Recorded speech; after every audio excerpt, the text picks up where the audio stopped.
Yes. So thank you, Wen, for joining me. You're from Instagram, and you are the generous person who sent me a wonderful Throne of Power. So thanks again, mate, for that.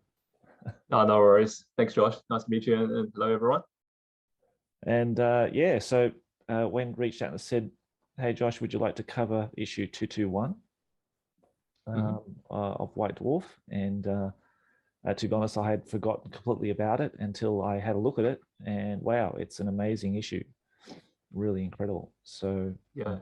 so when can I ask you where and where were you when you first saw this issue of White Dwarf? Yeah, definitely. Look, I was trying to reflect on that myself over the past couple of days, and I would have been. So this was in May 1998.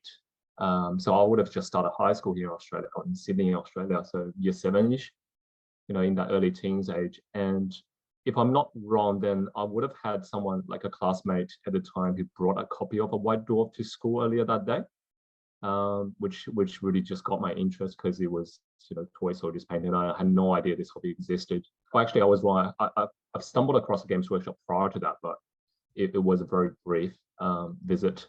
Then I think it may have been later that day that I just went to my local news agency, the place where they sell magazines and newspapers and lottery tickets back in the day. And funnily enough, I found one. I actually found this issue there. And the interesting thing was I didn't have any money in my pocket. So I had to ask the owner to hold on to it so that, they don't sell it to anyone else. And I had to rush home, get the money and come back and actually pick it up. So, and that was it. Yeah. Awesome, mate. That's a great story. White Dwarf. Yeah. Yeah. I do miss the old times of going to the news agency in Australia and picking up White Dwarf. So they were the good old days. But yeah, when you're from Australia, aren't you? Because that's right. Yeah, I'm based in Sydney. Yeah. G'day. Yeah. So sorry, you're based in Sydney, is that right? Correct. Yeah, in Sydney. Right. Okay. All right. So yeah, this is released in May. In what year was it? 98. I'm pretty 98. sure. So right. this would have been just a couple of months potentially before the whole third edition 40K was released, and this would have been what, fifth edition fantasy. Yep. And quite an interesting issue. I mean, we'll go through in detail. It was I've got a kind of almost like a mixed feeling about this issue, because at the time, after seeing what my classmate brought to school, right, it was I was very much into that 40K, Space Marines, sci-fi, tank sort of aesthetic. And then when I picked this up, regardless, it was mainly filled with the fantasy and Blood Bowl contents from memory. Even some of the articles go quite into the theoretical side of gaming. But to me at the time, it was just going, well, don't care. It's White Dwarf, he's got miniatures in it. Let me just pick it up. And on another angle, I've only been to Australia at that time for probably 2 years. So the language barrier, so because I didn't speak any English before coming to Australia in 96, at the time I was still learning English. So I probably didn't understand half of the stuff I was reading, just look at pretty pictures. I need that. And then again, still my first White Dwarf, so very excited. Yeah, mate. Yeah, and what an issue! What a cover from Wayne England. I mean, look at that. That's if it doesn't invoke some emotions in people to grab that off the stand, I don't know what will. Yeah, that would have been the cover for, was it the Champions of Chaos supplement that came for Fantasy Battles. Yep, that's right. Yep. Yeah, this is going into like a different transition because we've got the new, like Wayne England also designed the White Dwarf logo that would accompany the magazine. So it had a bit of a revamp from, I think, issue 200. And right, okay. And they changed the logo and all that kind of thing. So the White Dwarf became this very characterful looking white bearded Santa type dude with a battle. And Wayne, yeah, that's another Wayne England illustration. So yeah, I love his style. I actually tried to mimic it at some stage. Did a drawing of a spaceman he drew up when I was in my teenage years. Lost it though. Can't find it. Oh, that's a shame. I really like his style though. Yeah, I really love it too. Yeah, incredible sense of depth you get with Wayne's artwork, and yeah, just the amount of like line work and detail, it's just incredible, breathtaking. Yeah, Yeah. definitely. And I think a lot of the games at that era, they used a lot of these illustrations, the large paintings, also the smaller, I don't know what they call it, the things that get spread around the pages in black and white, Mm-hmm. the icons of skulls and rats and all that sort of stuff. Yeah, really, Yeah. really cool. So yeah, wonderful.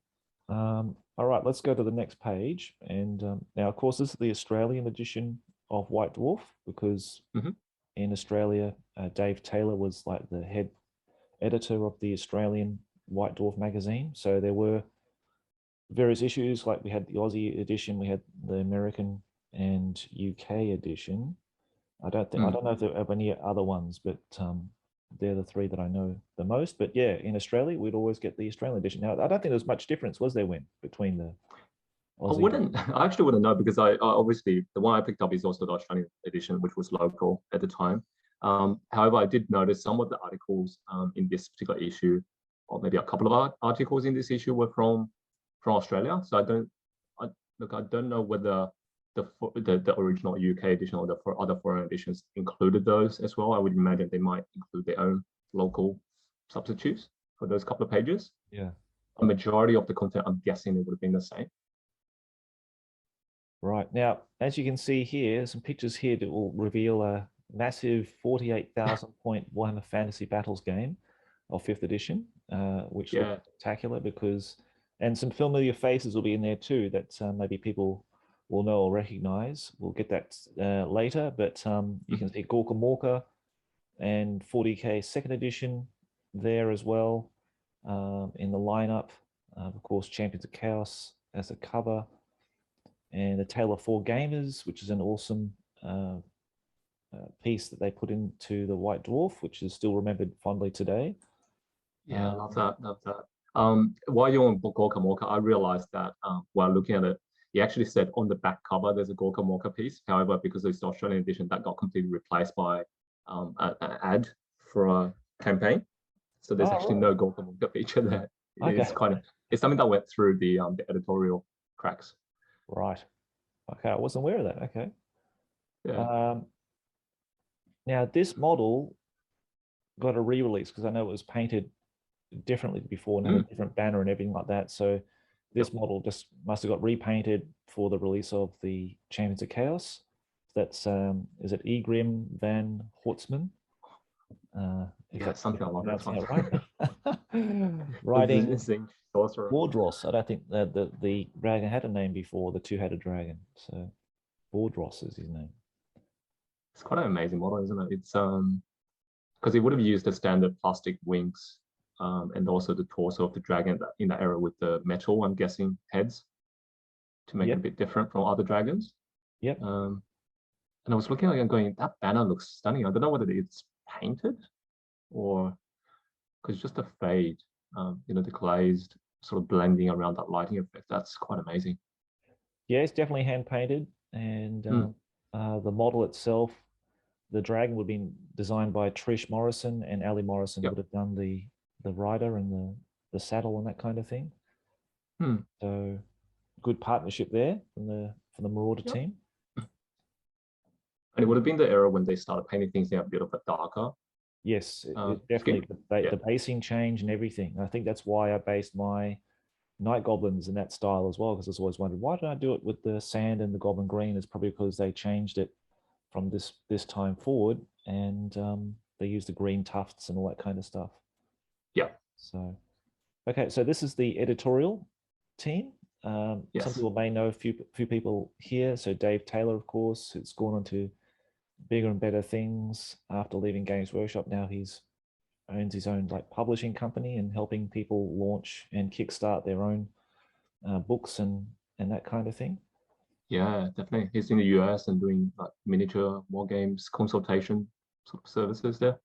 Yep. So he's a graphic designer by trade, and he does a lot of good things for people who want to, see their projects realized, or helping people create things and launching them. So that's really cool. Also, Graham Davey. Graham Davey is now head of Grey for Now Games. And if you think of games like Test of Honor. He's one of the Yep. people behind that and sort of owns that company now. And so, yeah, I would like to talk to Graham about his time at the studio, if at all possible.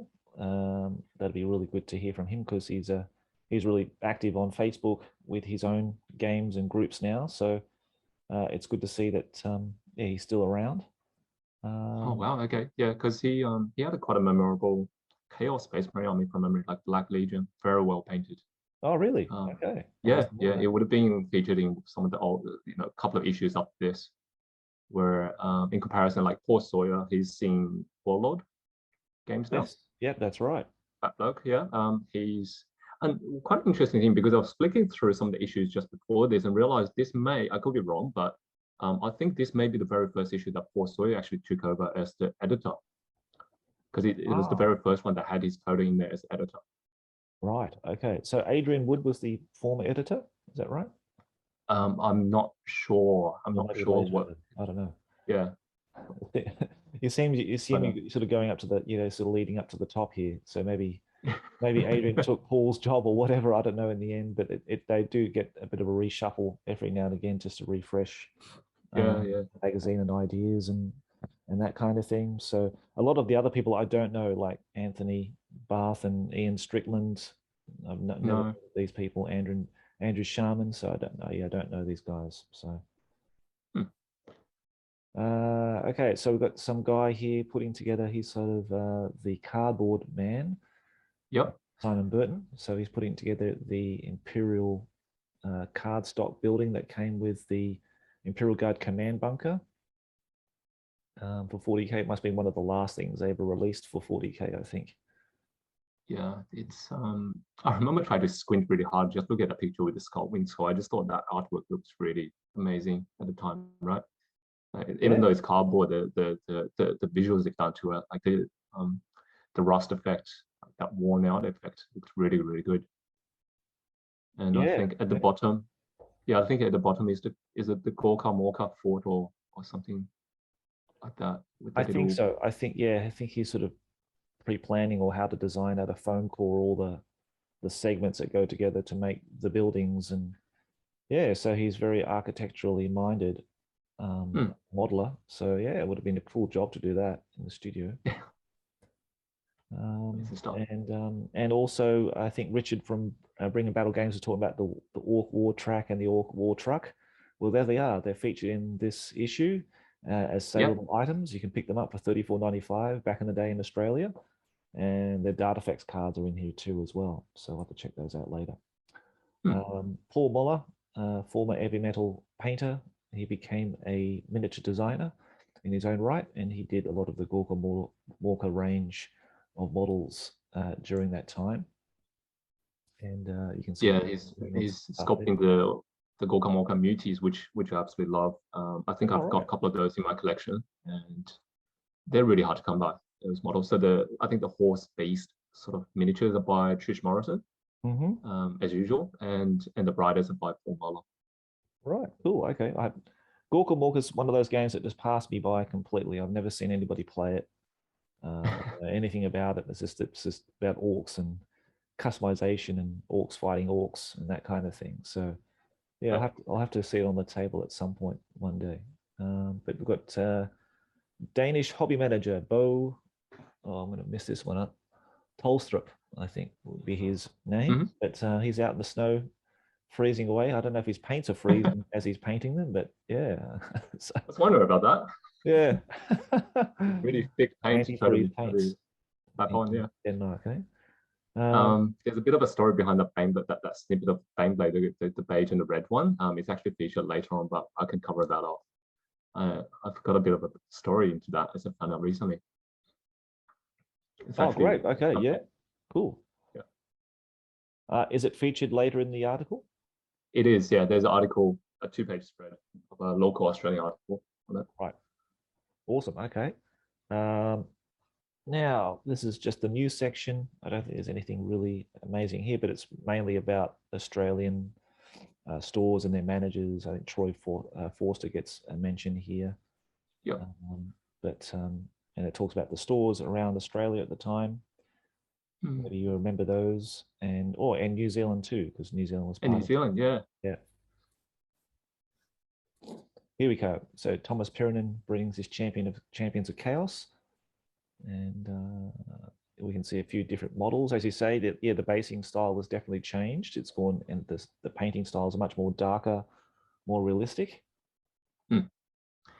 And we see Archeon for the first time, I think, because I remember Thomas mentioning in some of the interviews, because he obviously created Archeon in terms of the character. So this would have been the very first, I'm guessing this would have been the first model of Archeon. Yeah, mate, it is, isn't it? Yeah, because 6th edition got the redesign, but yeah, this is the first one. Yeah, he just gets bigger and bigger each edition. To the point where now he's riding on a 3-headed dragon of some sort, and probably 10 times the height of that model. Which one do you prefer? Which version? I've got to say, I definitely prefer the 6th edition one. Maybe just because that was the period when I was more involved in the hobby. Because that was sculpted by Brian Nelson, and I still remember when I saw it for the first time, it was just stunning because it was in that Napoleon pose, sort of raising the sword with the horse rearing. Yeah. And I may have said to someone recently that would be one of my favorite models from the whole range. Cool. Yeah. There he is again. Egrim. Yeah, there he is again with a bit of background fluff. Quite interesting when I reread the fluff. It's one of those, fall from grace. He was the Grand Master of Grand Magister of one of the orders, and turned to chaos. Very similar to some of the other story we've heard, like for example, Archeon was a warrior priest, I think, and turned to chaos. Right, yeah, because it says he was uncovered by the Inquisitors of Sigmar and the Grand Theogenist Volkmar. So yeah, he was being corrupted from the inside, and they found out about him and kicked him out, basically. And he was rewarded with something in the waters definitely something in the waters in the Empire, right? Everyone just wants to go skip over the border and join chaos. Yeah, that's it. So yeah, no, it's a cool model. I'd like to see it. I do prefer the original paint job and the original banner. It's a lot more colorful, but I do like the red on it though. Was the original dragon, was it yellow? I can't remember. Was it yellow or it was very red? Yeah, very gaudy looking colored. Like I actually remember painting one in the Luton store when I worked in the UK when it first came out. That would be 94. Yep. Yeah, 94 or so. Yeah, I remember painting one up for the store shop, and I think Paul Muller painted the original one, and he painted it in a really super contrasty style. Like his style is like super. The contrast on the colors are just amazing. Like how Paul could do, and the way he painted chaos was so good that he could really bring those really vivid colors, but then bring that really dark sort of contrast to it as well. Depth to them, I should say, to the colors. So yeah, I think it was in yellow and orange and all this kind of stuff that the original was painted in. I'll have to find a photo of that and share it on Instagram or something so we can have a. Yeah, I'm just looking one up now. We're talking. Oh yeah, I can see it. It seemed like like I said, like a gory, bit of an orangey red. Yeah. Also, and the actual chaos warrior at the top had more of a yellowish cut armor. Right. Yeah. Also another impressive banner, massive banner. Yeah, big banner. Yeah. Yep. Yeah. I'd hate to think how much it costs in points. Probably going to find out in a minute. But yeah, Arvold the Undefeated on his Flesh Hound. Yeah, that's quite a impressive model as well, given the size of the Flesh Hound on a 40 mil base, I think. Yep, 40 mil base. Very imposing with a massive banner. Yeah. Another one. Thought about big banners at that time. It is very dark as well, right? With that whole color scheme. Very dark. I think. Yeah. By looking at just the 1, 2, and the other 4 models on the previous pages, the overall scheme have all sort of been toned down to become very dark. Yeah. And you got Hellbrass himself, Akold. Akold, Hellbrass. Yeah, for 248 points. Not bad for a Chaos champion. That's not too bad at all. That's on a budget. Before attack, 10, weapon skill 8, strength 5, toughness 5, 2 wounds. yeah, I think that's pretty good. Hmm. So I probably won't be able to comment much on the gaming side because I didn't really get involved at that point. Or in fact, to be honest, I've never actually played a game of Fantasy Battles. Wow. Okay. I'm looking forward to it. But yeah, I've been collecting White Dwarfs, collecting models over the years, but never actually touched the gaming table with Fantasy Battles. So, All right. but I did have a read through. Sorry. All right. Yeah, I'm just surprised. Yeah. Okay. So Yeah. yeah, I'd really like to see you play a game when so you can relive all those days of when you first bought the magazine. Yeah, it was That because was I really think the background is again. yeah. Okay, so moving Because on, we've got the yep, this is Blood it. Bowl. I thought I saw this. Yeah, it was kind of like this is the because I'm sure it was like about 170 when Blood Bowl was released. I'm sure about around then, or Death Zone was released about 170, issue 170. So this is about 100 issues later when they've sort of decided to bring back Blood Bowl to the stores and you could buy it in the shops and that kind of thing.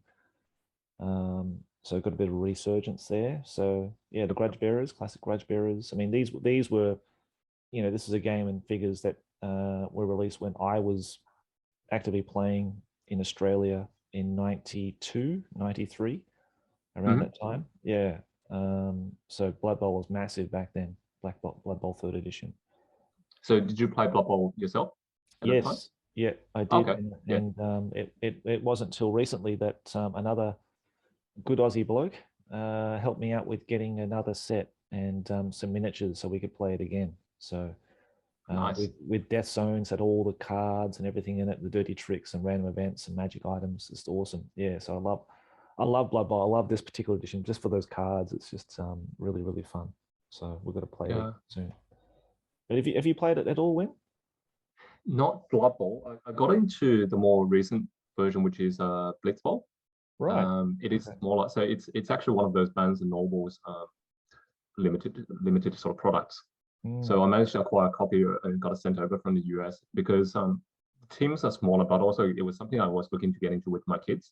I've got 2 young kids, and it is something that we really enjoy. Like we just toned down the rules a bit to make it a bit simpler for them, and it's actually quite a fun game. Yeah, but never got into the actual real Blood Bowl game there. However, I do remember seeing those boxes, so Death Zone being one, and also the Blood Bowl in that particular edition in my local game shop, which I happened to have one in my suburb at the time when I got into the hobby. So very lucky there. Oh, nice, mate. That's good. Yeah, and all the star players. Remember looking through those. Yeah, have the Death Roller. I mean, it's a classic little mini, isn't he? Yeah, He's having a good old time there, that dwarf on the top there. Yeah, so I'll be a heavy chunk of metal. yeah, it's a heavy chunk of metal, all right. And so was that Ganashrak Blackhoof. He's a big minotaur.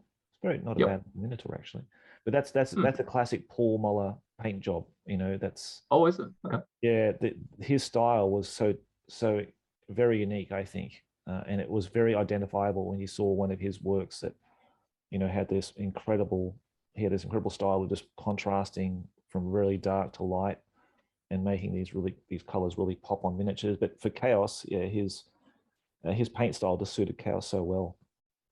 Yeah. Now that I mention it, it does look quite similar to the previous paint job of Van Horseman. Yeah, I was looking at. Yeah, very strong contrast. So yeah, some other classic star players and Chaos mutants for Skaven. That's green skins there and the Skaven. You think? Yeah. It's really interesting to see all the different mutations that the Skaven take on, right? All the chaos mutations that they've got there. Yeah, I don't know if it was in 2nd edition when they had mutations as well, or it was only 3rd edition, but I don't know. But yeah, that's one of the fun things about being in Chaos, that you could have different mutated abilities that you could roll up as your players progressed with their star player points and that kind of thing. So it was quite cool. I really look forward to getting a Skaven team. Actually, I think they look really fun to play. Yeah, would you paint them in that skin, that reddish orange and green color scheme? Probably just like the original color schemes, mate. I'd say. Yeah, I love it. Very nice. So I think these are the Way England paintings I was talking about. Yep. They're amazing, aren't they? Yeah, absolutely love it. Wonder where they've gone. Would love to own one of those original pieces. Yeah, we'll have to talk to Andy Smith because he does a lot of the transactions between Oh yeah. artists, either former, because of course Wayne England has passed away. So whether his family or friends have his artwork, yeah, you can probably put you in touch with somebody, Matt, if you're interested. I'm not sure that I can afford it. Yeah, That's the thing. you need to get a okay from the wife, mate, before you do Yeah. that. I already know what the answer is going to be. So now this is interesting because I've heard people talk about this, that when Games Workshop started moving from lead to plastic, they went on this massive sale where people bought armies for next to nothing. So this is a good example of that. So the May Old Metal Madness sale, buy 3 old metal blisters packs and get 1 with the lowest price free. Whether it was this or something else, but I've heard people talk about it. I don't know if you had any experiences of that when at all, but yeah, people come in and just buy a whole stack of lead models for very cheap prices. yeah, I've heard about the metal set. I've definitely not seen it myself in person, but I've seen this maybe 5 years after this, or maybe just more recently. Sorry, as in shortly after this particular period. I've seen the colored dots for the spot sale. I don't know whether anyone listening would recognize that. It's maybe an Australian thing where they actually put like colored stickers on products and say if it's green, it's like 50% off or whatever it is. Right. And there was a whole heap of stuff.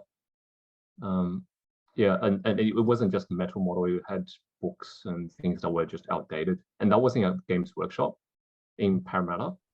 Whereas the one that we see here, I realized when I skimmed through it, it's actually like a what do you call it?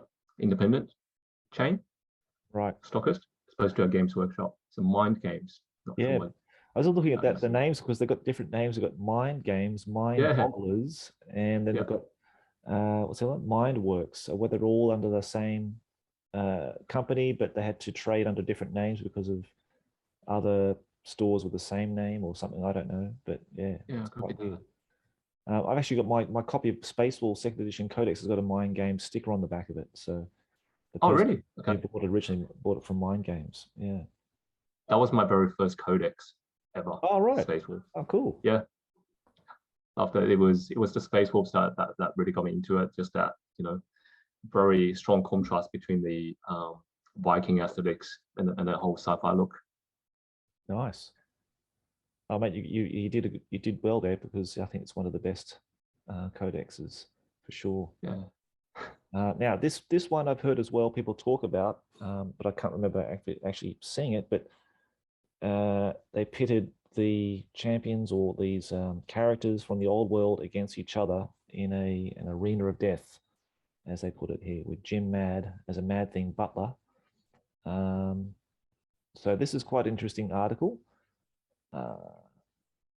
And yeah, so I was going to say, I think they picked one special character from each one of the armies or factions at the time. Yeah. And sort of and you can see the rules there, which was interesting. I assume that they're both charged, and especially the last line there, no spitting. Right. I just love those little nuggets that they used to put into White Dwarfs. That it was a very light-hearted tone. Yeah, classic. We're trying to do the same thing with our channel, my channel. That we bring like a character, like a hero series. We bring a character from the old world and pit it against another character. So like Thorgrim versus Ikit Claw or something like that. So I like the idea of this. Yeah, I like the idea of these kind of hero battles. But I think these were just done not with an army. It was just like they were just pitted against each other. They would say like one character versus another character. One on one. Yeah. It was you've obviously seen the result and seen who's won it. Did you have any favorites? Do you have any guesses as to who might have won? I don't know. I'm not sure. Okay. I'm not sure. I'm thinking it wasn't my favorite Thorgrim Grudgebearer. Probably like Lord Croak, that horrible, nasty, broken lizardman, or the Bloodthirster, I would say, or Nagash, one of those three. What do you think, mate? I already know the results, so I wouldn't. I wouldn't. Oh, okay. guess. Well, yeah. Yeah, Well, yeah. don't spoil if anybody's going to read the article then. But Sure. I'm looking at the photograph here. That's Torben Schnorr. Torben, one of the heavy metal painters. He was still there. Oh, right. Okay. That's quite interesting. There's Thomas, of course, and Jim, and someone. The other two guys I don't know. But yeah, it's interesting to know that Torben was still working in the studio then.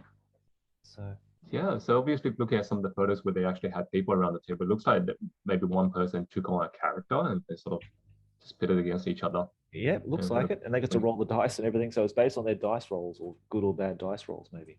yeah, yeah, pretty much. There is Thorgrim versus the Archeon himself. So yeah, but go and check out the article, guys. Read it yourself. I'm going to read it too, and check out who won.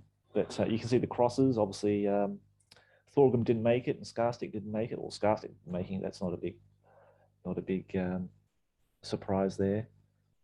Azag too. Was it Azag? Yeah, Azag didn't make it. Exactly. Yeah. Oh, there we go. I think we're going to reveal the answer anyway. We've got it down to Akiem, Bloodthirster, Yeah. Lord. I'm pretty sure Lord-Croak's going to do it. He's like this Very good. unkillable beast. Yeah.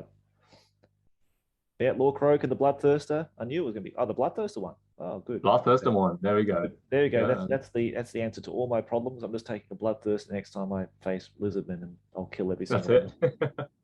Good investment. And if you zoom in, I mean, if you look closely, they didn't even have a log croak model. So I think they just used a normal slan priest on the table where Forster is actually pointing. I think there's just a normal frog on the throne. Oh, is it really? Yeah, so if you scroll to the bottom photo where he's pointing at the Bloodthirster, you keep going down. See, in front of the Bloodthirster model that looks to I think, yeah, that's just a normal slan priest. Yeah, normal slan. That's right. It's a normal slan priest. Yep. Oh, there's Graham Davies. Yeah, Graham Davies. Sorry. Oh yeah, there too. Yep. So Graham got involved in the action. Okay, so we've got well, here's the Bloodthirster. I don't really like this model at all, I've got to say. Oh no? I don't like it Why's at all. that? Yeah, I just don't like it. It just looks weird. Just looks strange. I really like the old third edition style Bloodthirster, and it looks more like a dog. And Yeah, oh yeah, yeah. they're smaller. Obviously, it's a lot smaller than this. These models, the later models, got a lot bigger. Yeah, the face does look a bit flat, like a squashed face. Yeah, it does. Yeah. That might also be why they did an alternate head sculpt for it later on when they opted with two head options. Yep, maybe. Like a more dog-looking face. So there you go, champion 1998, dice for the dice throne of Khorne. So yeah, should there be a rematch, perhaps? Maybe we should pit the Chaos Gods, like the greater demons, against each other, maybe. Oh yeah, there we go. That'll be fun. That'd be a good one.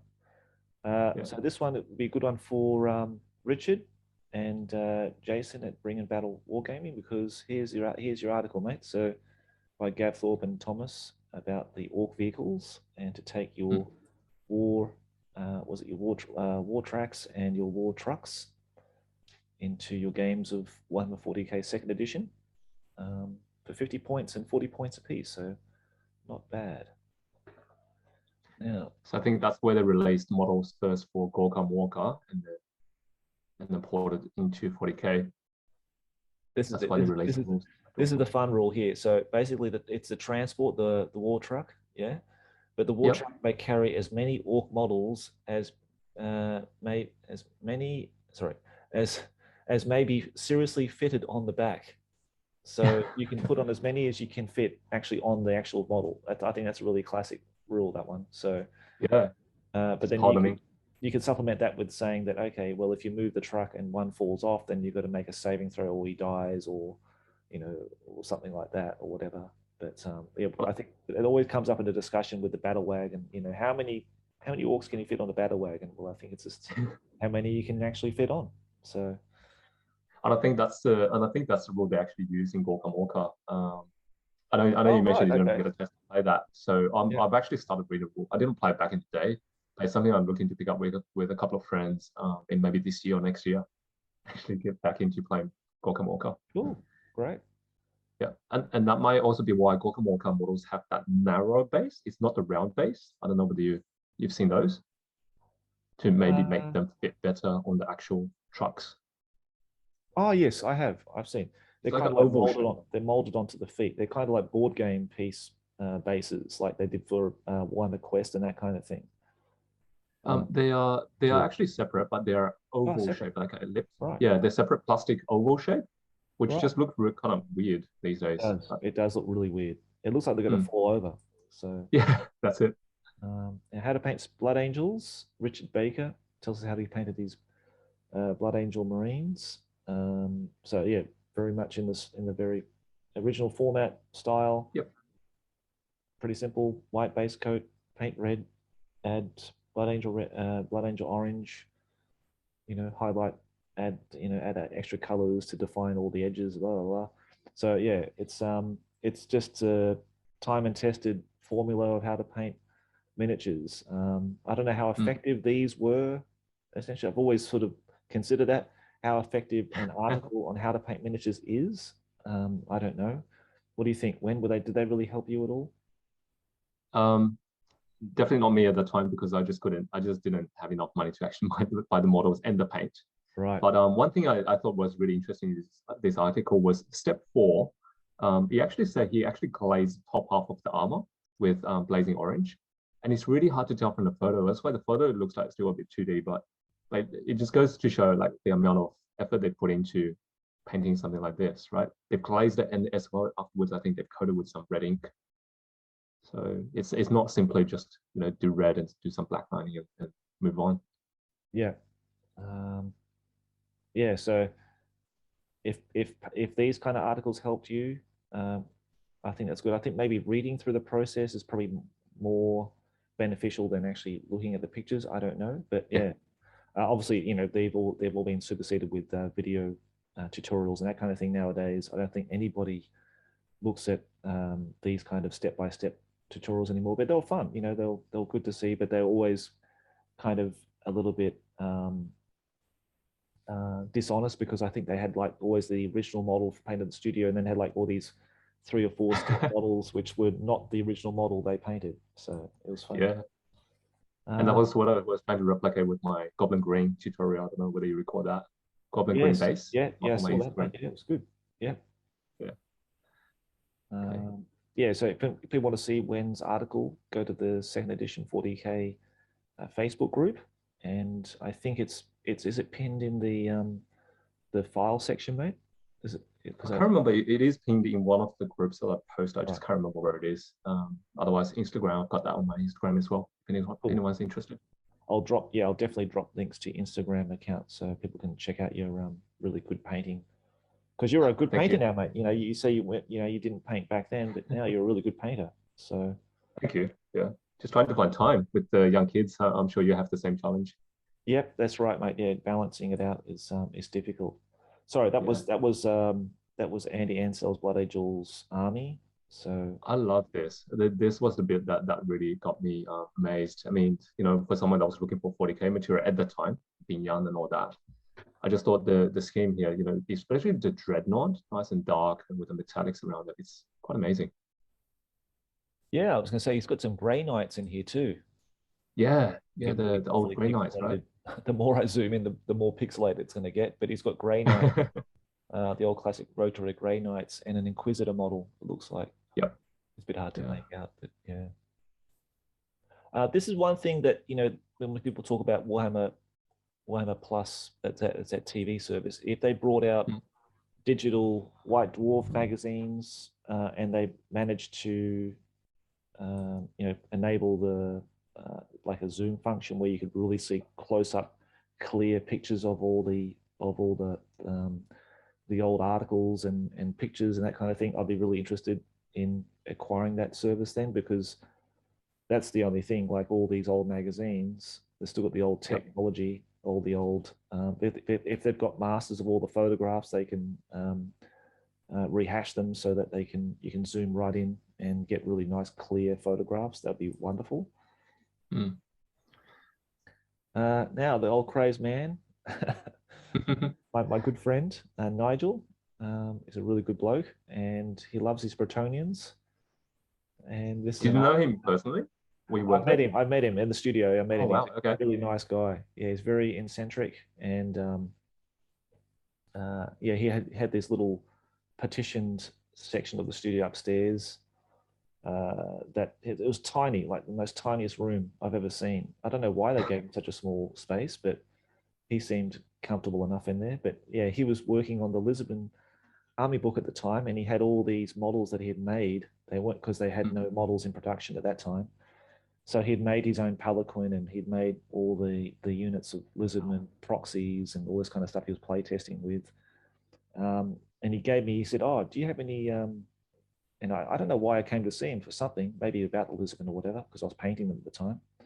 But he said, "Oh, do you have a bits box?" And I said, "No, I don't." And he said, "Oh, take this." And he just gave me this whole big box of metal parts and bits, which I actually brought back to Australia. I had it for quite a long time.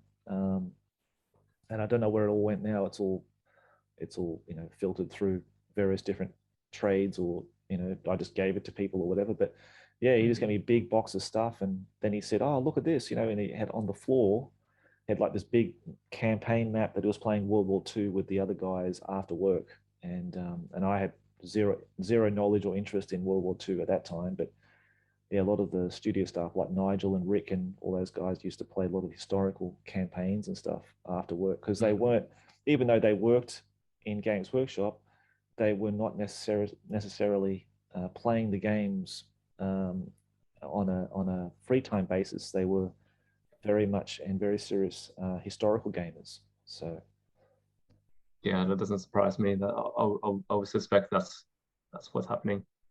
But that's very generous of him to give you that bits box. oh mate, he was just That's really a good. really true awesome guy. Yeah, he's the nicest guy I've Yeah, ever met. Yeah, he's fantastic.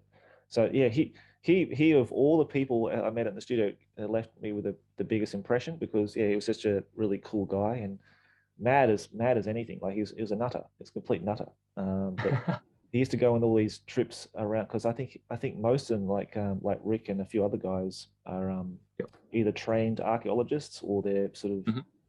hobby archaeologists. But yeah, Nigel would travel around the world, and he came back from Egypt, and I think he'd been there several times, and yeah, he was fascinated with history, and it's evident with the Bretonian book that he wrote that obviously it has a lot of French, Yep. War of the Roses or the Hundred Year War kind of influences in there, and a lot of historical influences throughout all of the Warhammer armies. You can see that.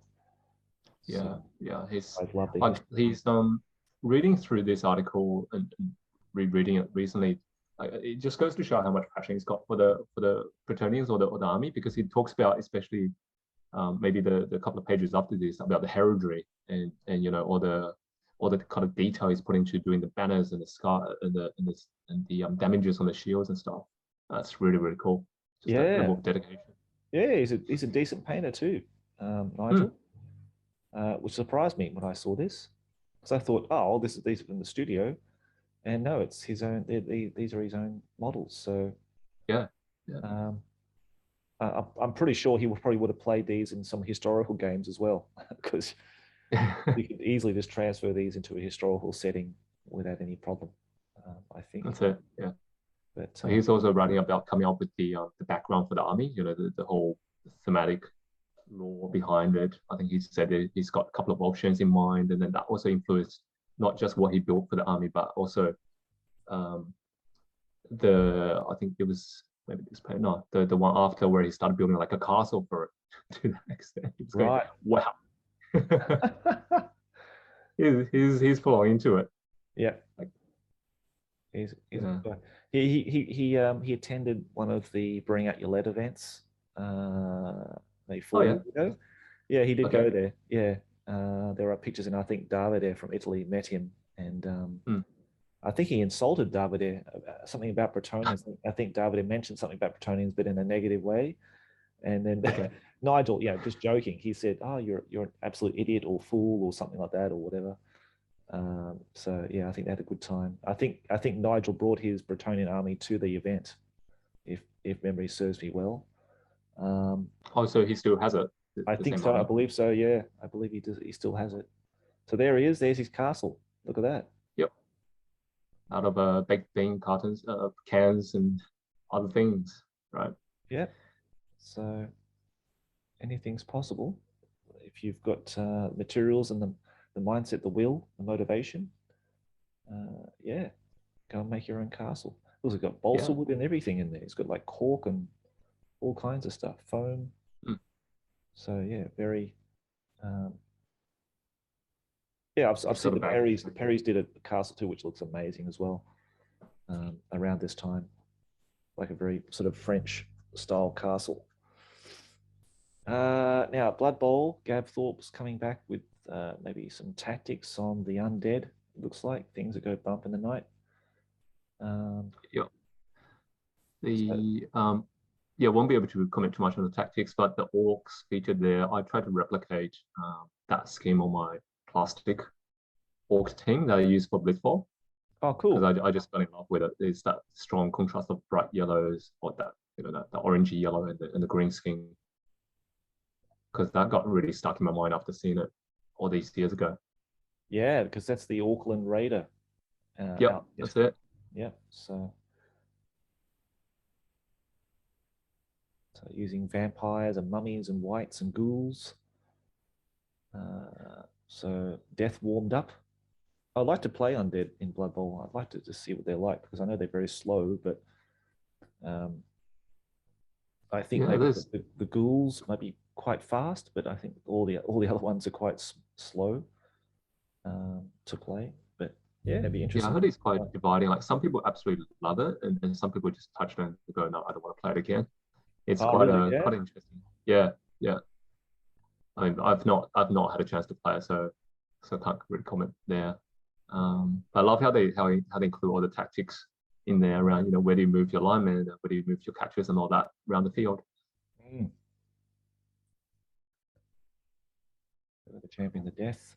Some pretty cool models in here, all done by, I think the entire range was designed by Gary Morley, which I hope to bring on the podcast soon in the future to talk about it because, he had a big, big part to play in a lot of the model design during the 90s. Yep. And be interested to hear what Gary had to say about his time in the studio. But I like the undead team, even though most of the models have sort of like a fist pump in the air or like a hi, kind of expression on their faces and their palms. And it's all part of that cast molding, single piece cast molding pose, right? Absolutely. Yeah, thankfully, that's one thing I loved about coming back to painting all these models and working with them again. After working with multi-part kits, they're all single piece, and that's wonderful. You just clean up the mold line and put on a base, and that's it. I love that. I got really sick and tired of having to pin and put together a lot of these modern models now. My fingers have had enough, mate. My fingers have been tortured enough. So, but the halflings. Now, I don't remember actually seeing these halflings. Would they play as part of the human? Are they called a human team? No, they had a halfling team. They had a real legit. Oh, they actually had a halfling team. That's dedicated. Okay. And you had a goblin team as well. So you could bring the goblins or the halflings as their own independent team. The goblins could join the orc team. Yeah. But I don't think the halflings could join the human team unless there was some kind of special rule they introduced later on. But as far as I know, they just didn't. They weren't compatible, unfortunately. Wow. But the Chaos Dwarves, they look interesting as a team because they had they weren't featured in here. I thought they had the Bull Centaurs, but they weren't in the original set by the look of it. Yeah, I know they are definitely part of the team roster because they had models for the Blood Bowl. But you're right, they're not in the box. In the starter, right? Okay. Yeah, it's interesting to see they've carried the big hats, over from fantasy. Yeah. So even when playing Blood Bowl, they've got the big hats doing. Yeah, the big hats. Yep, they're still in vogue. Now, the Wayne England did a lot of the artwork for Blood Bowl too, unless I think he did pretty much all of it. all the color and all the black and white artwork for Blood Bowl. Yep. So,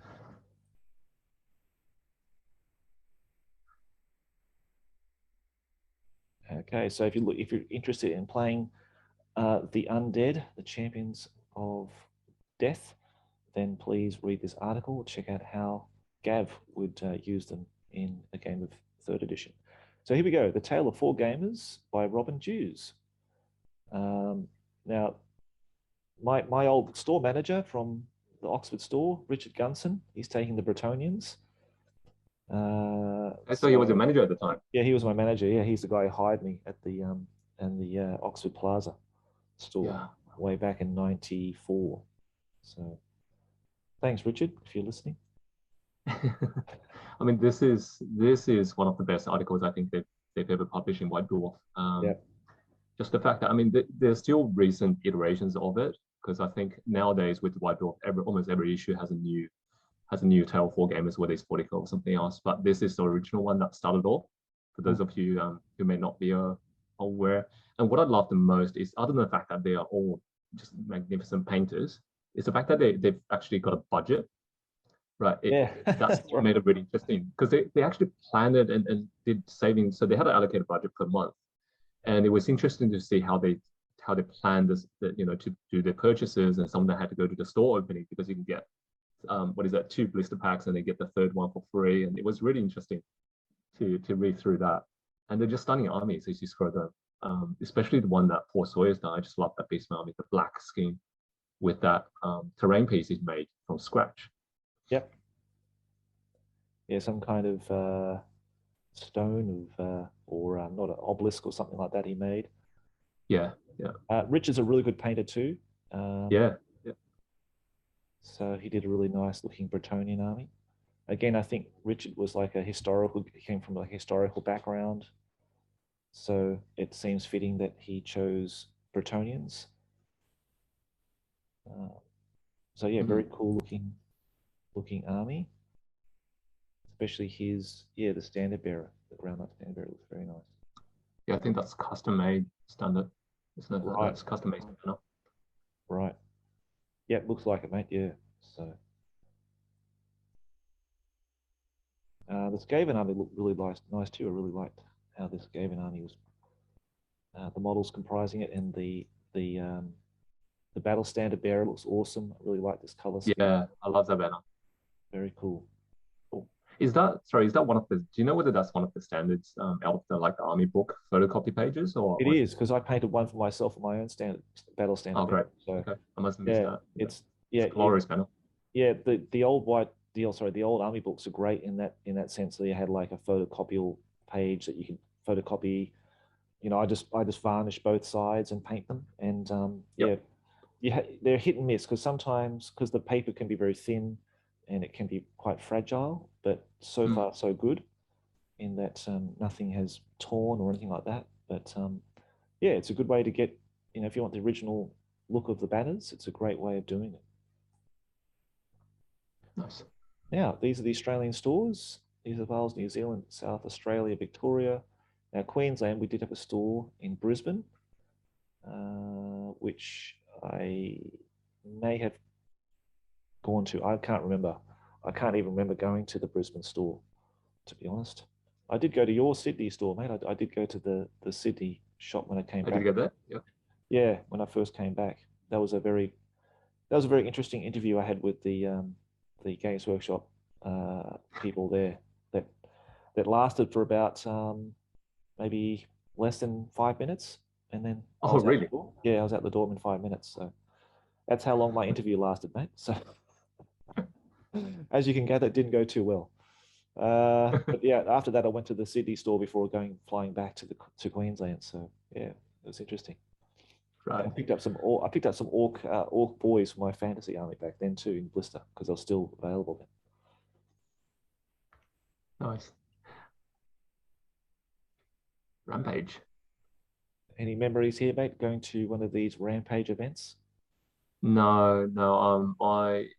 So the store I first went into would have been the Sydney store that you mentioned. In fact, I even went into it before I really got into the hobby. Just came across it when I was in the city with my parents at that time, new to Australia, and just saw this store with kids playing toy soldiers on the table. I think at the time with the Lizardmen and Bretonians on the table, and just looked at prices and went, "Well, that's expensive." So didn't really get into that. I ended up instead buying Gundam.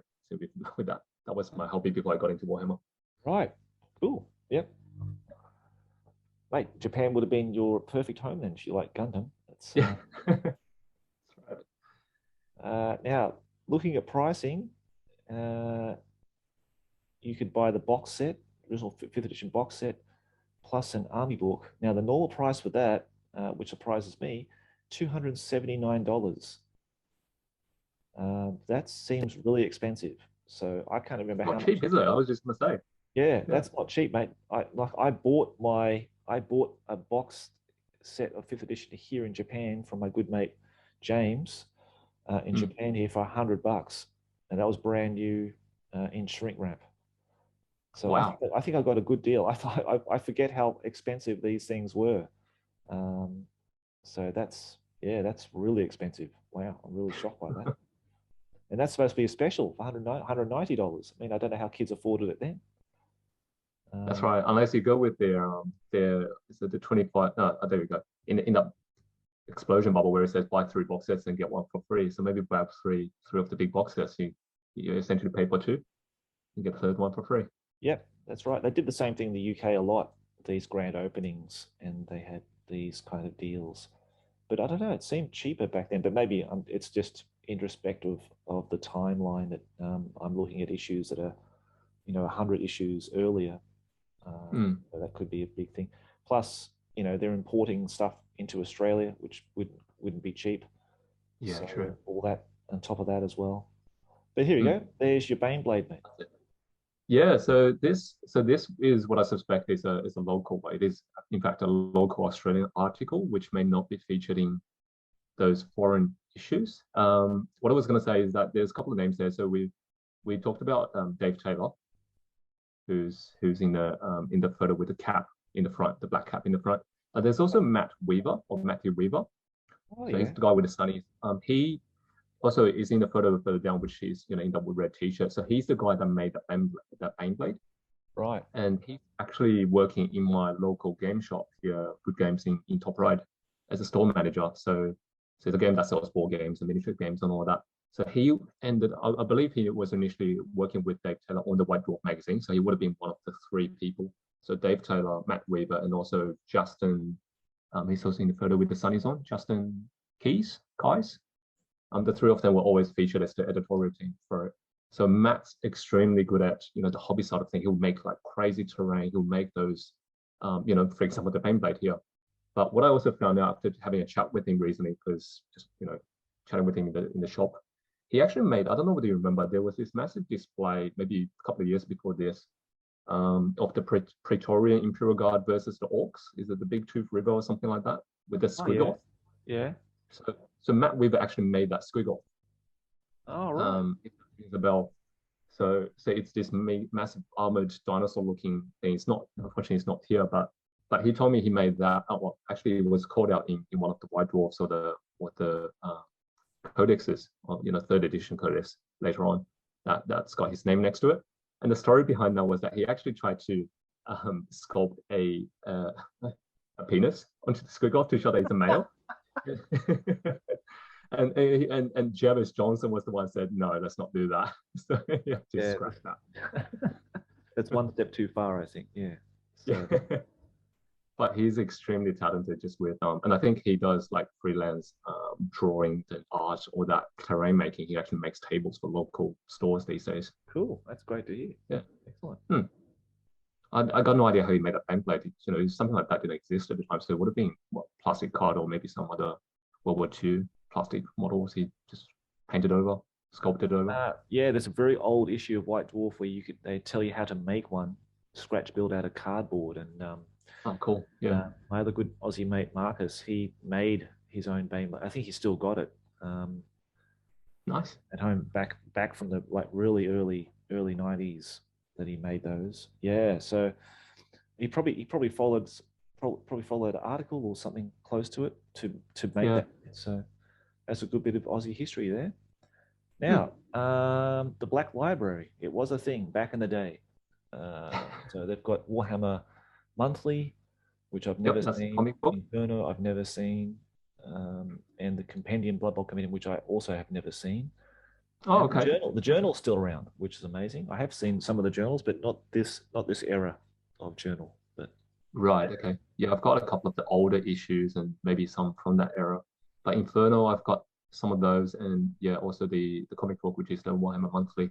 right, That was something I wow. got. Yeah. So so rather than buying bundles at the time, I just had whatever spare cash and pocket money, and I just Yeah. bought those books and immersed myself in the lore and the art. Yeah, well, looking at the prices, mate, I can see why. It's it's a much cheaper option, isn't it? Now, Dave Yeah. Kane, I've been trying to track you down, Dave. So if you if you do watch this White Dwarf preview here with Wen, please get in touch because yeah, Dave did a lot of work and was he was like a Warhammer like champion, like grand champion basically back in the day of fourth edition and fifth edition. So he was invited to the studio quite a few times, and he did write an article or a few articles for the journal back in the day. So it'd be really great to hear from him. I'd love to know if he's still got his army still, and whether he still actually takes them out and plays with them every now and again. Yeah, absolutely. But And this is a really interesting article that Dave's written. It talks about like the title says, it talks about the spirit of the game. It's actually talking about, how do you play, not how do you play, but some guidelines around having fun as opposed to just the tactics. It's around don't be too beardy. I think that was the term that's used, and that's where I first learned it, right? Don't build this all-powering army list. Actually try to have fun with the army and have good sportsmanship. Yep, that's very important. Yep. And Gordon Davidson, I think the guy he's playing is I've never met him, but I'm sure he's a really good guy. I think he came from mail order side of Games Workshop, but he had a I think so. Am I right? Goblin army. Yeah. Yeah. And also another little nugget, see point number 5 on David's wisdom advice there in the box where he said, he followed these advice, and the last one was play orcs and goblins. Yeah.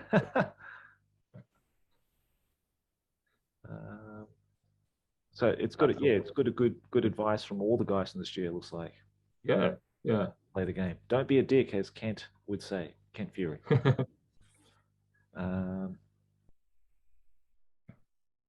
Oh, it's Graham there again. Very young Graham. Very young. Yeah. Thomas as well.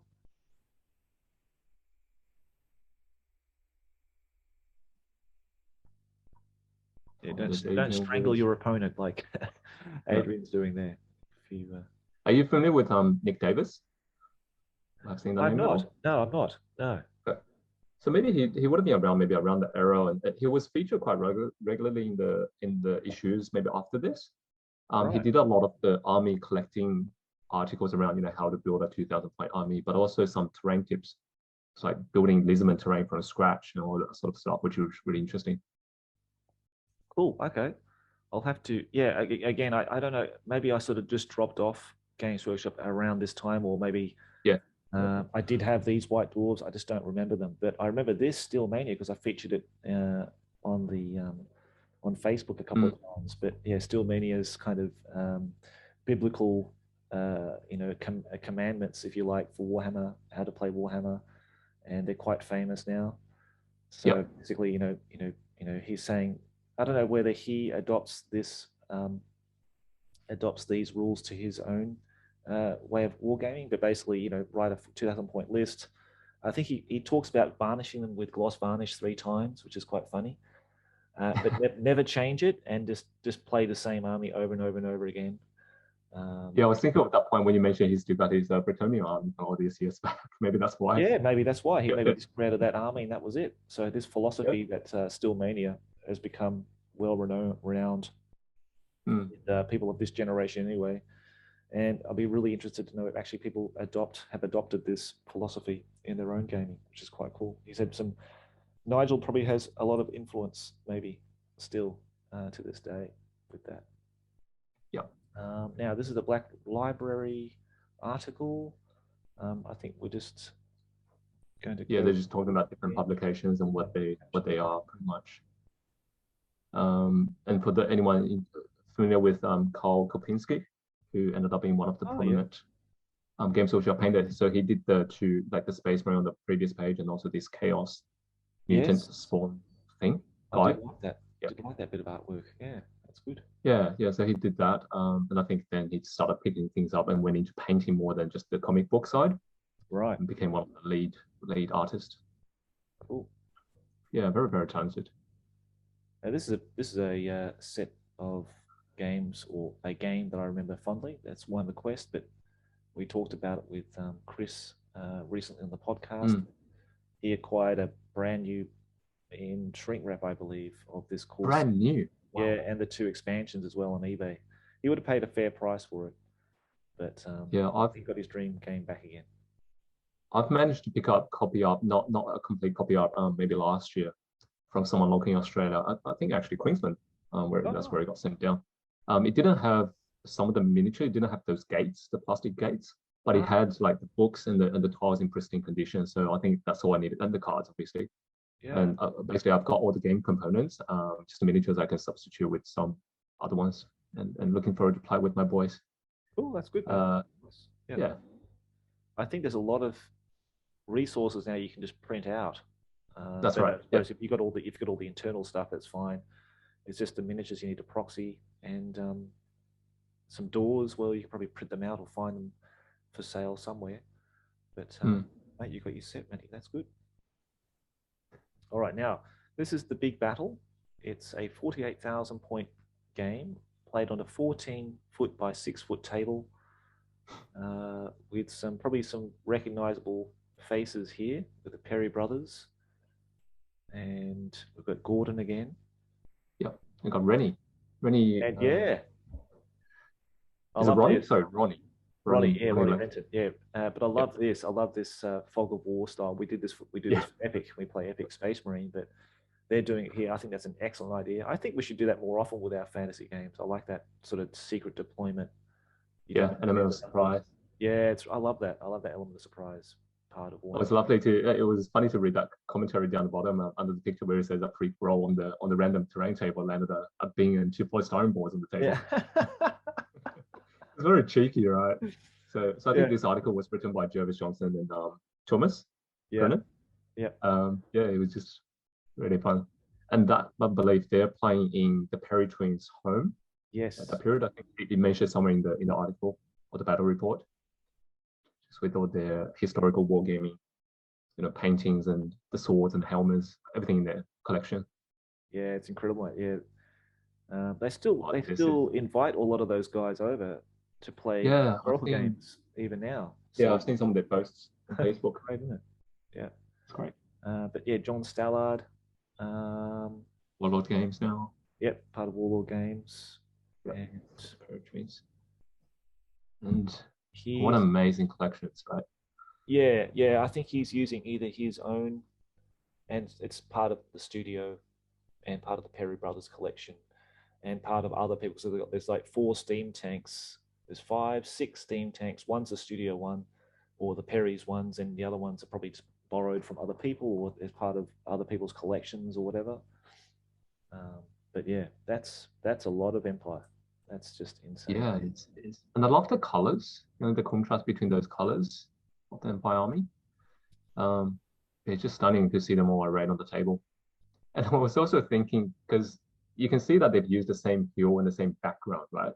For them to actually set it up, and because it's 6 armies in total, and they're all just massive, how long would it have taken them to actually take out those army photos? Because you have to unpack everything. Yeah. Take it all away and put the next army on the table on the same place. I've got a feeling they've taken the armies to the studio. That's the studio photo. They've gone to their the Perry's house, but just the setup alone would have taken hours. This must. To be honest, I haven't read the article, and I'm going to read it because I'm really interested to see how this goes, this battle. But I'm thinking it would have been a weekend or a week game, and not something that's played in an afternoon. But Here we go, Paul Robbins. Now, Paul Robbins may be a name that is familiar with some people. Paul famously won Golden Demon back in 90, I'm going to take a stab at the dark here, 92, 93, with his beautiful dwarf army, Marauder dwarf army. If you've ever seen it, if you've never seen it, you should go and check it out. I'll have to find the exact issue and go through it with somebody as their first dwarf. But maybe you know. Yeah, I did actually. Sorry, I was going to say I did actually end up googling Paul Robbins after you mentioned it, and yeah, I saw that studying dwarf army. I didn't even know you can actually enter an entire army into Golden Demon. At that time, yeah, you could, mate. Yeah. Yeah. I think that was third edition. I think that was like a third edition era, so it would have been pre 4th edition. But yeah, that army is still imprinted on my mind. And I did see Paul at a manager's event when the studio, like the heavy metal team, got invited down there. I can't remember exactly where it was, somewhere in Nottingham, but he was there and he had brought that giant because he was talking about having kids and he didn't have much time to paint anymore, but he would have a couple of hours at night to paint. And so at that time he was painting this army. So wow. This is many years later now that he's actually playing with it. So yeah, I'd love to see more close-up pictures of this Orc and Goblin army because it looks pretty stunning. He's got a Chimera and a Savage Orc boss or shaman on it, which is pretty awesome in the background. But tons of Wolf Riders, which is really cool to see, and lots of balls. Yeah, and I really like this one. Sorry, mate. No, mate, go for it. I was going to say I really like his army as well. I mean, all of them look to be extremely stunning, just arrayed in that way. But his army, I just really enjoy that thematic. I mean, right? It's just imagining this entire army running over the Badlands, with that small going off in the background and then just charging forward. It's fantastic. Yep, it looks awesome. There he is, Ronnie Renton. So. He's a devout dwarf player, but this time he switched sides, and now he's, I think he's playing with the Orc and Goblins, isn't he, this time? So this is actually Paul Sawyer's army, if you read the commentary. Right. Gotcha. So apparently Paul Sawyer fell sick on the day, and he couldn't join them, so he got Ronnie to actually fill in for him. Right, okay. And he said, Paul said that, well, if he knew Ronnie was a dwarf player, he would have found someone else. I was going to say, Paul, that's a gorgeous-looking army, mate, so he did well. He's a very prolific painter. Amazing. Painting. Is it a Coctelis in the back? Yep. Wow, and the Goblin riding that, I think. He's got one of the old, cool 3rd edition stone throwers there too. So, really nice models. It's interesting to see like half of these guys showing these pages have sort of spun off and started their own companies. And Ronnie's in Mantic. Yep, he's right. I actually bought a lot of his dwarves off him because at the time to buy my dwarf army, he contacted me and I noticed the name and I thought, I know him from Mantic Games. I didn't actually realize he was at Games Workshop previously, but he said, I've got a whole heap of dwarf models. I'll take some photos and send it to you. So I actually ended up buying quite a lot of his collection of Marauder miniatures that he had there. Wow, there we go. There he is. Do you have them? Yeah, mate. Yeah, absolutely. I painted them. Is that the one you repainted? Yeah, they're the ones I had. He sent me like an old Bugman, Joseph Bugman model that had been really badly damaged and it'd been painted a long time ago. So I stripped it and repainted it and basically gave it a touch of life again. So I proudly sent the photo back to him to say, I've resurrected Joseph for you, mate. So I'm sure he's very happy to see the models repainted and cared for and being played. So thanks again, Ronnie, for that. But yeah, look, we won't spoil it for anybody. Go and read the article if you've never seen this battle report. I'm looking forward to reading it when I have time because it is a monster, literally. Yeah.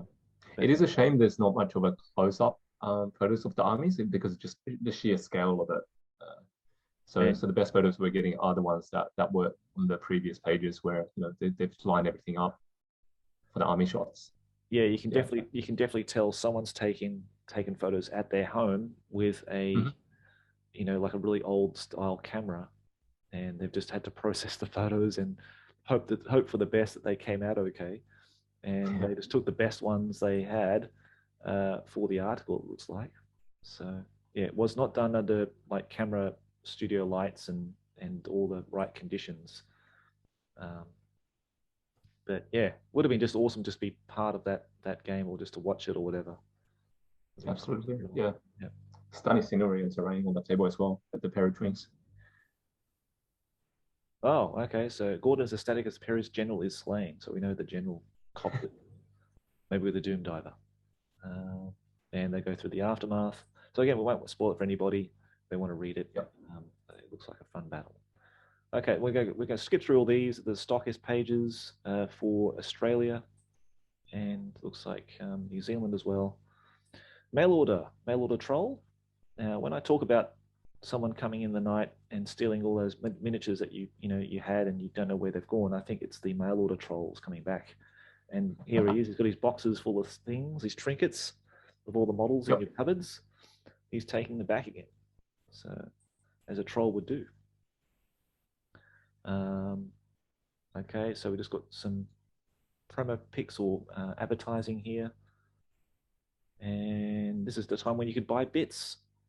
Yes. And apparently they're local in Australia as well. So Yeah, you don't have to worry about going overseas and that's right. wait 4 months.